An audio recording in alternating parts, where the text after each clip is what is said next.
اللہ نے رزق و دولت میں بعض کو بعض پر فضیلت دی ہے، تو جن لوگوں کو فضیلت دی ہے وہ اپنا رزق اپنے غلاموں کو تو دے ڈالنے والے ہیں نہیں کہ سب اس میں برابر ہو جائیں، تو کیا یہ لوگ نعمت الہی کے منکر ہیں؟ اور اللہ ہی نے تم میں سے تمہارے لیے بیویاں پیدا کی اور بیویوں سے تمہارے بیٹے اور پوتے پیدا کیے اور کھانے کو تمہیں پاکیزہ چیزیں دیں، تو کیا یہ لوگ باطل پر اعتقاد رکھتے اور اللہ کی نعمتوں سے انکار کرتے ہیں؟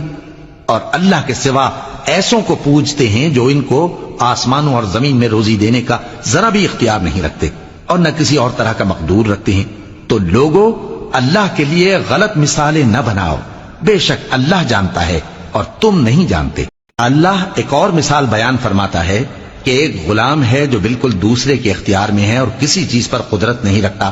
اور ایک ایسا شخص ہے جس کو ہم نے اپنے ہاں سے بہت سا مال طیب عطا فرمایا ہے اور وہ اس میں سے رات دن پوشیدہ اور ظاہر خرچ کرتا رہتا ہے، تو کیا یہ دونوں شخص برابر ہیں؟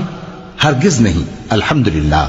لیکن ان میں سے اکثر لوگ نہیں سمجھ رکھتے۔ اور اللہ ایک اور مثال بیان فرماتا ہے کہ دو آدمی ہیں، ایک ان میں سے گونگا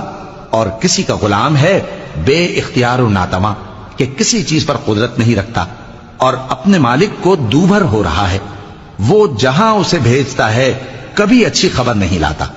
کیا ایسا گونگا بہرا اور وہ شخص جو سنتا بولتا اور لوگوں کو انصاف کرنے کا حکم دیتا ہے اور خود سیدھے رستے پر چل رہا ہے، دونوں برابر ہو سکتے ہیں؟ اور آسمانوں اور زمین کا بھید اللہ ہی کے پاس ہے، اور اللہ کے نزدیک قیامت کا آنا یوں ہے جیسے آنکھ کا جھپکنا۔